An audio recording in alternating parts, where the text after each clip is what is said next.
Alrighty, guys, welcome back to Tea Time on PlusTvAfrica. I hope you enjoyed that music break. We have a lot more in store, so let's just go at it. Star singer Reekado Banks has stated that Nigerians must do everything to champion peace, adding that the country is on the brink of war. Banks made this known via his Twitter page yesterday and basically tweeted, Nigeria is on the brink of a civil war and the politicians are doing everything to enable it because their schemes thrive in havoc. And when there's a divide, he tweeted, as citizens, who will suffer the most from this impending disaster? We must do everything within our power to champion peace. The music star tweets come on the heels of killings and kidnappings around the country. Recall that back in 2020, the Nigerian singer Joe lost his dad to Kaduna herdsmen attack, and he had written on Twitter that it has just been confirmed that my lovely dad is dead, shot by herdsmen, and my mom and sisters can't even talk to me on the phone. Please tag Governor Nasir Rufai. He needs to know that he's not doing enough to curb the state of terrorism in Kaduna State. Go on. Yeah. So it's weird, right? Because that's what I was going to say. And then the way you ended the story, I'm like, So, you know, yeah. But honestly, yeah, it's factual. It's factual. I'm not going to use the word obvious, but it's factual, right? What he's saying is totally it. I felt like this for a very long time, to be very honest. And I got very scared when this man from Ibadan, Sunday Igbo, had that issue, you know, talking about 24 hours, 48 hours, he doesn't want to see any headsmen in Oyo State and all of that. I felt very, very scared because I felt maybe something would happen and then there will be cause for retaliation and everyone is effed, to be very honest. But I don't know how that doused a bit, right? You know, summoning him, trying to arrest him and all of that stuff, but it got really, really deep. Aside from that, the level of unsafety is ridiculous. I mean, they went as far as going to a private university. You know, kidnapped students, killed 3, and then recently another 2. Another 2 have been killed, and they just keep dumping the body. And I'm wondering why or how this is actually happening. They're giving their terms. So I saw the statistics a week of horror. So 6 killed in Ekiti on 20th of April. If we do the maths, 40 kidnapped at Greenfield University, Kaduna on April 21st, 18 kidnapped in Oyo on April 22nd, 45 killed in Zamfara on April 22nd, 83 killed in Zamfara on April 23rd, 3 killed, now 5 from Greenfield University, all in 1 week. Now, imagine how crazy it is when people actually want to leave the country. And then you start saying, oh, let's be the ones to build our own country. People would rather want to go and live in a place where they feel safe, where they feel like sending their children to school to get education, right, is even safe enough. Now, we don't even know what's safe anymore, especially for the Northerners. People that are just there, they kidnap their kids, they kidnap their little ones, now they're kidnapping the grown ones. Do you understand? Like, and then you really don't know what's going to happen. I saw a viral video of Iyanoba yesterday where the touts were fighting the Hausa guys, and a lot of people died over there as well. Do you understand? And there's some that we can't even account for. At least this is the one. So imagine in one, and then I don't know where I heard someone saying this, that over 30 soldiers are dead. Right? When it's not like there's a civil war. When it's not like it is Iraq we're living in. How can 30 soldiers just die in 24 hours? So do you understand? The rumors surrounding that story. Someone says it could have been an accidental attack. That's what the Air Force. That's what the soldier was saying in the video. Yeah, there was that video. They thought it was Boko Haram, that it was us guys, that look, they've killed a lot of people. It was yeah.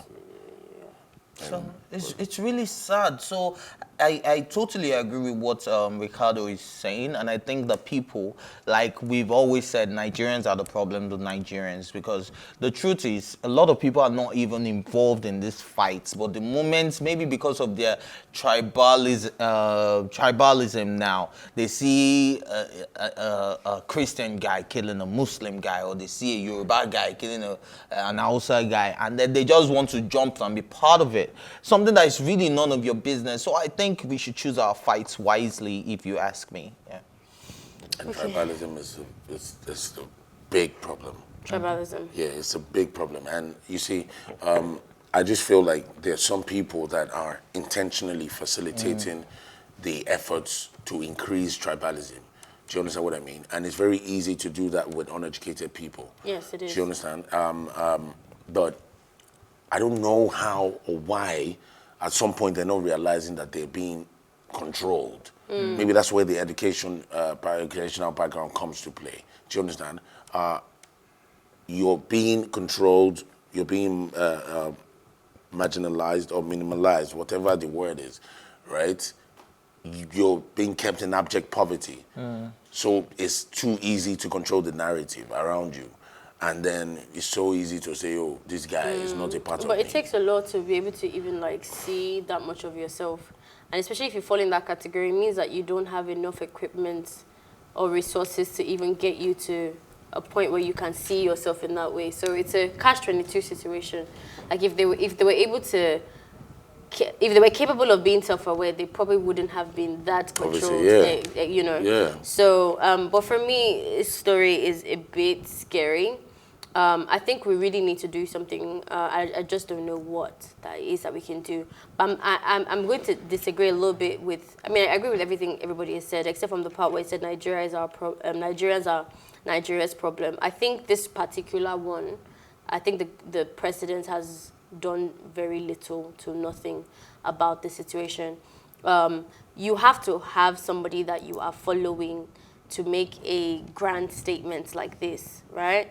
And this kind of thing, if there was a vibe, if there was a message being sent from the top that this is being worked on, we are standing against this thing, then even us, we can feel more confident that, you know, we have the people's they actually support. do that. They actually do that week in, week out. I'm not supporting the government or anything. I have never seen any but speech for a fact, from Buhari, even for when a we had the fact- 40 people, I think 3 months ago, or maybe 2 months ago, it was the first one.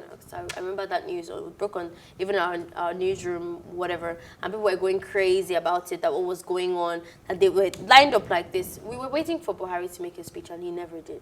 So I don't know which government you're talking about, and what you're saying. You see, to what effect is really making Let speech?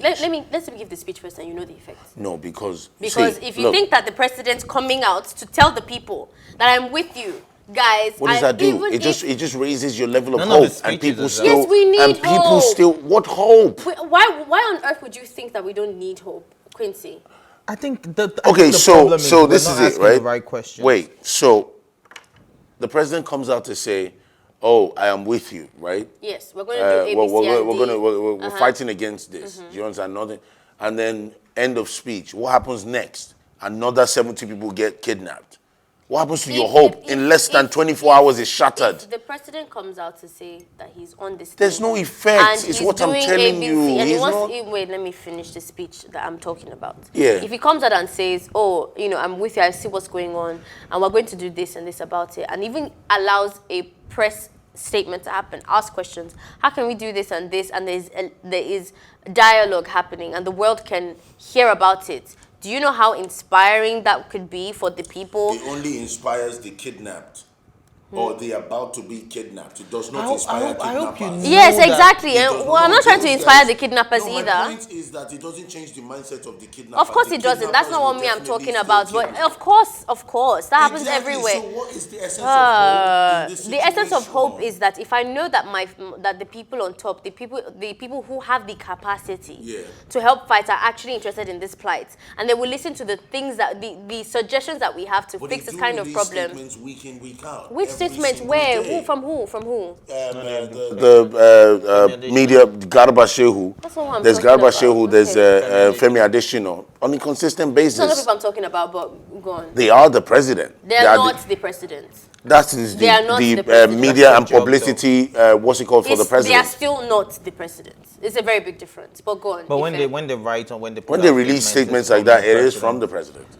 Anyways, I just feel like there's more that meets the eye when it comes to this insecurity and insurgency, especially in recent times. Because my question is, do you know how much is being spent on insecurity? Have you seen the insecurity budget? Have you seen the budget for fighting insurgency and all of that? Now, so people are cashing out. They're getting sophisticated weapons, and then the same weapons are the same weapons. No, I don't know if they're the same, but similar weapons are what the headsmen are using. You see headsmen with AK-47s, and you think they purchased that themselves. Now, I don't want to make a political, controversial statement here, but I think the right questions need to be asked by the people in position of power. Now, if I had a full-on contact with somebody, I could ask those questions. I know what I would be asking. But what are people asking? People are probably not asking the right question. Who is behind all of this? How long are we going to fight insecurity in the country? How long before we discover where these Boko Haram guys are? We know they're in this. How big is the place? Like, let's be real. I feel like these are things that we can tackle in 1 week, but some powers that may don't want it to happen. I'll just say this. I just feel somebody is somewhere in the high place is funding them. In the high place is funding these guys, because it's not even possible for you to stay in the bushes, in the creeks, and all of that. Don't they come out for supplies? So long. At least you watch movies. Bro, I haven't heard, right, within these areas, I haven't heard the report that a bullion van was stolen, a bank was robbed, to say, okay, that's where they got the money to fund their actions or to fund it. No. We know it's what we hear, a kidnapping of people without requesting for ransom. Do you understand? So where the money they come from? It's just simple. Where is the money coming from?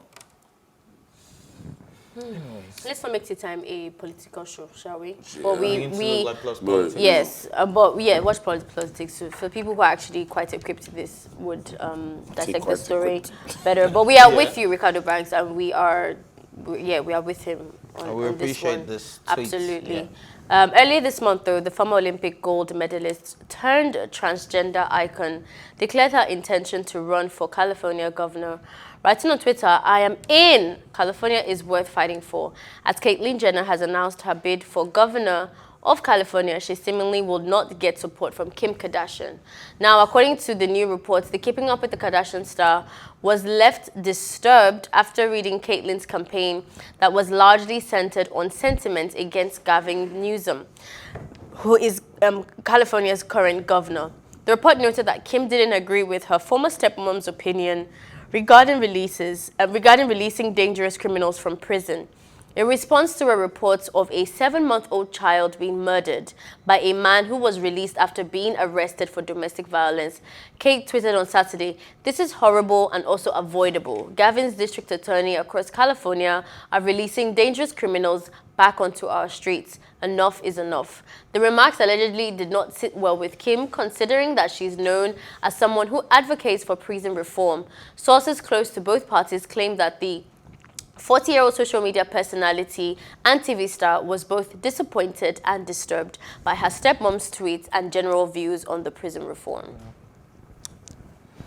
I think this is it's a thin line between what is right and what is wrong in this case, because yes, we want prison reforms. We know there are people that have been there for too long that are, very trivial offenses, and they're spending all the rest of their lives there. But what is the guarantee that they have actually been reformed? Now, that's where the thin line is, right? So I get what they're both saying. But at the end of the day, there has to be a reformation. It's just knowing how do we get the ones who have actually been reformed. So in as much as we want to do prison reform doesn't mean we should just open our prison cells and send everybody back out on the street because we feel they've been there for too long. Yeah. Do you understand? Some people get worse in prison than they were outside. Yeah. So I think for me, I agree to that there is a very thin line. It's kind of like with every ideology that has an opposite, like, you know, pro-choice or pro-life. Like, I don't think because I'm pro-choice, for example, but that doesn't mean I'm not pro-life either, if that makes sense. Like, obviously, I want you to be able to, like, keep your baby with everything that you've got, but at the same time, the reason why I would not choose, and I'll tell you why I'm making this connection. The reason why I would not choose pro-life is because it has now become a tool to control. So sometimes you have to look at politics, especially politics, on a larger scale. So yeah, the idea that, yes, we shouldn't put people back into the society without, you know, making sure that they're thoroughly checked, whatever, is good intention. But 90% of the time, how that's executed is exploitation, right? So they've turned it into a business and used that very excuse to create systematic racism. So because we don't want to release everybody, we'll now overdo it and now make it into a business because them staying in the prison actually makes more money for us. So that is why I would now tilt closer to Kim Kardashian's side. So I think everybody knows that you releasing a murderer or a child murderer is too early. But the fact that you are going to go into politics with that in mind, as simple as that, like it's simpleton way of looking at things. Like if that's the reason why you're going to go all that left, then you are just going to be perpetuating the system that has already been created, where you allow prisoners to stay in there for too long, including black people. Because of your fears. Exactly. And then you now consider that California is also a racist country because America is a racist state. And America is a racist country. So what you are basically saying is that you're going to go and sit there and continue the perpetrated I think what you just racial saying basically system. is I'm racist. Chop knuckle. That was what I got. Chop knuckle. That was what I got. Thank you. I'm racist. That's what I'm trying to say. I agree. I totally agree with how you put it and what you said, like to the letter. And then I'm just going to also say that post just seemed very, I'm running for office, like, that's all I say. That's all. No, what you're saying makes absolute sense, and I agree.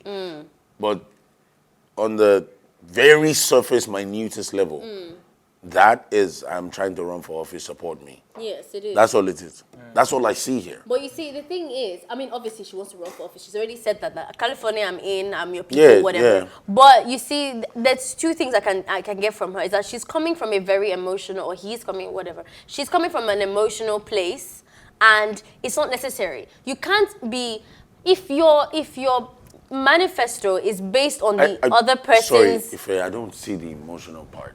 Gavin's district, Gavin's this, Gavin's that, the next one, Gavin whatever, Gavin. No, do you have something that you want to? No, she's being biased because of the governor. Exactly. They talk and now. that's emotion. That's for me. That's not a very good sign of somebody you should vote for. Because if all you can do for me is the better version of this person, I feel like that's limited. You should have your own thing, right? That isn't just about doing better than Ife. My point exactly. Like, so, it makes no sense. If she had seen this and kept quiet and spoke about something else, I would want to consider her. Exactly, you know? Exactly. Okay, so this is what I'm going to be doing. Yes, I feel like the California people. 25 billion point agenda, you know, number one, number two, number this, number that, yeah. Or telling us our own even if you were going to reformation will speak take place. about this, there are other ways to do it. This was too inciting. It was too direct. It was too, yes. This guy's not working. Thank Just the you. point and and because it's not working, I will not show you that I can work Don't better. worry, I can do better. Do it like And she Biden. didn't just Biden drag was him, very she also clear. dragged his staff members, his cabinet members. Exactly. I mean, Biden did it Everybody. really well. Biden had a very, very clear agenda. But they also trickled a little bit of, you know, that's how we don't have to deal with Trump's mess anymore. Yeah, you see, Don't worry, so now it if wasn't you're like the doing main that, if focus. you're doing that against Trump, it's okay. As far as I'm concerned, it's okay because even then- he's on the other side saying, "Don't allow this guy in." Yeah. I know that. Yeah, how he does that mouth and all. I want you to know. So I feel like that's an indication that you are there to play games. Yeah. You're not actually for the people. You clearly have a beef with Gavin. I don't know why. Probably not. I think it's Just personal. wants the No, office. she just wants the office. That's all. Because he's Sometimes bad. you make- So let me ask: if Gavin was good, would she still want the office? Yes. So say that. Why do you Because want it's about the office. And why does she talk about the office? She's talking about Gavin than the office. Because the office is a servant to it for the people. She said, oh, I want the office. And then she comes to say, She has seen the things in the office that she wants to correct. It's a process, isn't it?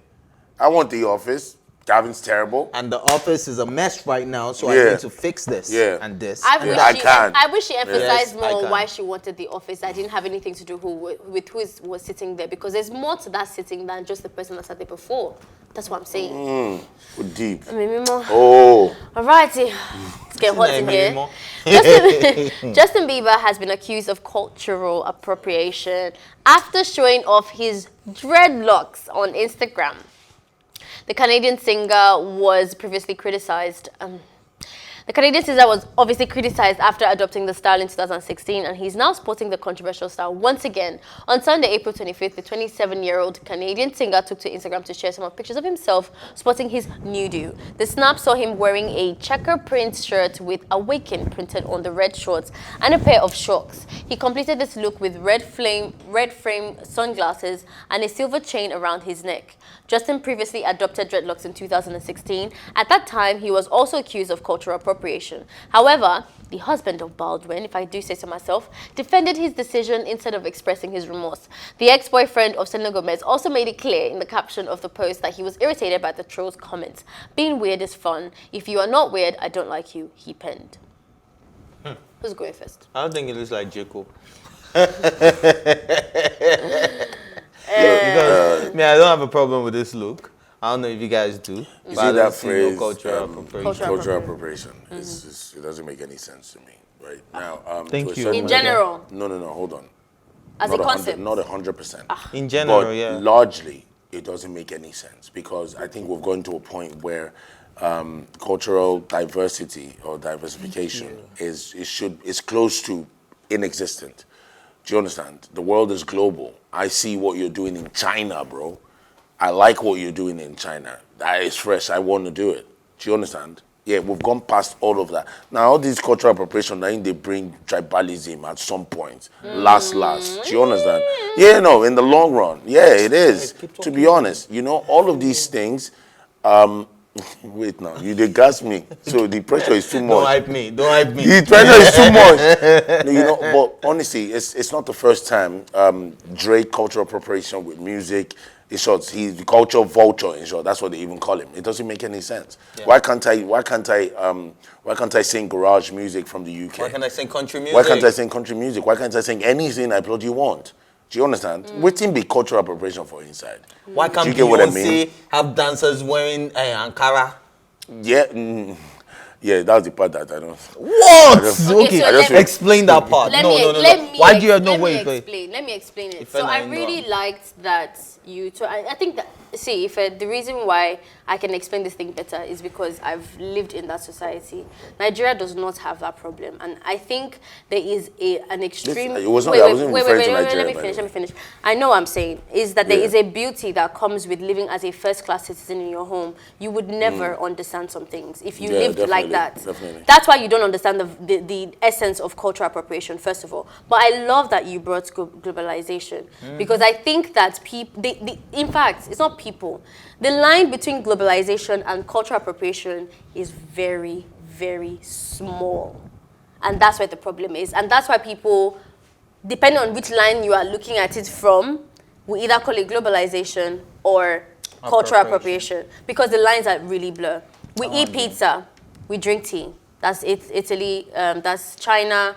We wear all these things and everything. The world is getting interconnected more and more, and that's okay. It's beautiful. It's always been like that. Actually, it's just now a lot more faster and a lot quicker because we have social media. No one works exclusively on their own. They're all influenced by something or someone, right? That isn't just generally from their source. So I understand that. Let me just start with saying that I don't think there's anything wrong with Justin Bieber's dreadlocks. I don't. I know. But and it's not. It doesn't even look really fine. Anyway, and it's not even from a place of like J. Cole right here, though. Please let's stop that. Nobody does. J. Cole. Well, he actually does. Guys, J. Cole is a beautiful, gorgeous Not just Bieber, no Dreaded man. competitive. This looks like a scruffy hairstyle that's not going to be able to last for 2 weeks. That's the aim. Yes, It's now I supposed to know. So look why are you like not that. comparing him to J. Cole? Are you people Why? serious? Because he's trim cut. J. Cole, no, J. Cole is a lot sexier What? than that. J. Cole, they give them No, better J. Cole is a lot scruffy. sexier than that. Better No, scruffy. please, Like please. Kendrick's kind of scruffy. Are you joking? Yes, do Kendrick's coffee, not this white I trash don't see it. You see, moment, when I say please. J. Isn't Cole's a white scruffy, I'm trash seeing movement? No, images please. of J. Cole's scruffiness. I'm seeing images of Kendrick's scruffiness. Scruffy And they look die. like this. Nah, this one is learning, please. Let's not do that. Guess Let's not what? do that. So Guess what? let me now say this. So there's globalization. And this for me is globalization. He's obviously seen these hairstyles. He wants to try it on. He wants to express himself in that way. At this particular point, he can't do that. Okay? There's nothing wrong with that. How is Even- having dreads, why is it supposed to be a particular culture? What do you mean? It is a particular culture. It has become a fashion statement, bro. Oh, okay. First of all, let's not act naive. Do you understand? They are origins of certain things. Rastafarians. Yes, exactly. I They are understand. origins of certain things. So let's not pretend like as if dreadlocks just happened yesterday. It It's a did culture. not just. No, I just said it's now a fashion statement. It's Yes, more but a that fashion was statement than influenced by it some is. people who started this thing. Obviously. Now, so what are you saying? Why are you arguing? And why are My you point saying- is there shouldn't be anything close to this conversation happening. Let me now tell you To why. dreads. Let me tell you now why that conversation is Why? happening. Because in this society, the Me West, and Jamaican brothers. let me explain why cultural appropriation was coined. Yeah. In the Western society, where we have the white people on top of the food chain and the black people beneath, what used to happen is that, like I already mentioned, there are origins to things. Dreaded men, black men and women had existed. Dreadlocks, cornrows, all these things have existed, and they went hard on black people for having those things. You can't take dreadlocks to work. You can't have cornrows to a party. You can't do this. You We can't do that. understand all of Wait, that. that's where that came from, right? And then it started taking cultural appropriation to change that. So now when a white woman does the very same thing that you have been, Cornrows. that you had Criticized been for. criticized for, it now becomes cool. Cool. And that's when it gives them, so it is paining them from that regard. Which we Wait. understand. That is even in itself, Understood. that in itself is not even actually the cultural appropriation. Cultural appropriation really now stems from when you now profit off that and you are not referencing it back to the people. Let me give an example. In Nigeria, we practice globalization to its fullest. We are a product of Western influence, right? To a certain level. Yes, I mean, even Not look all at of look at Nigeria. our fashion sense. We do this thing a lot where we grab a Western style and we put Ankara on it. We do that a lot. Kimonos, for example, it's not an African thing. No, it's not. Thin straps is not an African thing, but we do it and we call it what it is. Kimono is a Japanese name. Even the weaves that all these white people want to use as an excuse that we do it too. It is in the name. We've not said Ikeja. Waves. We call it Cambodian, European, Brazilian, whatever. Let me tell you what people do. They will carry our tie and dye and call it mid-even fabric raunchy skirt. And then claim that is theirs. That is cultural appropriation. So for that very reason, That warning. yes. Not So like for that very dreadlocks. reason, yes, exactly, exactly. Do you know what? Yes, now, of course. Another problem I have is this He didn't say it's minority. Justin Bieber's locks. No, but you know that the Kardashians do that. That's when we had this conversation because people are not. If people are not listening to me carefully, they might think I'm using two mouths. Because when it was Kim Kardashian's turn, I did not say that it was not cultural appropriation. What did she do? She did cornrows and called it #Kim Rose or something like that. And people started asking for Kim Rose. Rose that Shade Adu has been doing since 19-something, and made money off that. Just what I mean. Now that is cultural appropriation. Justin Bieber is expressing himself. Kim was exploiting a culture. I like the way Quincy started when he said that he's always had a problem with, the old term cultural appropriation. But what I have a problem with in that particular context is why do we use minority and majority when it comes to cultural appropriation? Because, for instance, I've seen people make money off Halloween parties in Africa, and it isn't our Cultural culture. appropriation.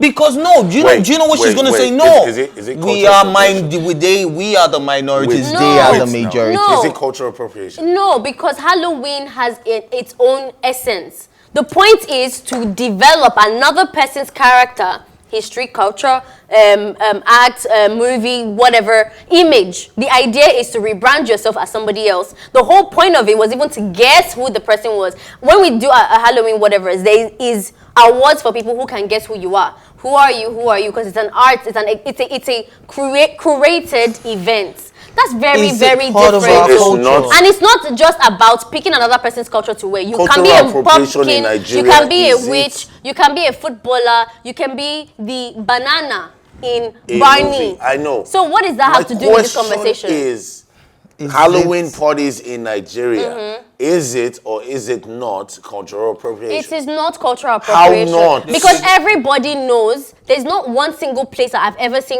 Halloween parties in Nigeria. And they have said that we are the ones that generated this Halloween party. It's never been done before. It is our original thing and it is unique to us. So you're saying ownership. I've agreed to that from the very beginning. She agreed. Okay, so what you're saying is with the clause of ownership. Yes, reference is key. Okay. Reference is the difference between cultural appropriation and not. So you can use tie and dye from Africa. They do that all the time. Australia now is a good example because they opened their borders to South Sudanese and South Sudan people, right? And so there's now been a big conversation about cultural appropriation. Now in Aussie, if you pick up what's it called? An earring, when you turn to the back, if that earring contains something that looks like something from Africa, it is written there. Even though it's owned by a white woman. These beautiful earrings have cowries from Mali, $5. A white woman can sell things from Africa. She can sell tie and dye. She just needs to reference where it's from. The problem now comes if I say, this tie and dye, I am the one that created it, but you know you're not the one who created it. Right. That's it. Right. Cool. Oh. All right. I think it's time to go before we set this place on fire. Thank you Is so it much. really? Thank you guys so much for watching the conversation. Please, I beg you, I need your thoughts on cultural appropriation. I beg you. Hashtag Tea Time on Twitter, Facebook. Twitter at us with our Instagram, our social media handles. And converse with us. This is not just for all of three of us on the table. Please feel free. You can also watch all our previous episodes, including this one, on our YouTube channel, our new YouTube channel, at PlusTvAfrica Lifestyle. Guys, I've mentioned this before. We just created another account for our lifestyle programs and content. So please go to our YouTube channel and support, subscribe, engage, and all of that. You can also watch Tea Time on R2 TV and in London on Ben Television. A big thank you go out to my co-anchors, Ifeoluwa Shuke and Chrissy Jones for keeping it jiggy and the entire production team. Thank you so much. My name remains Ifeoma. Adios.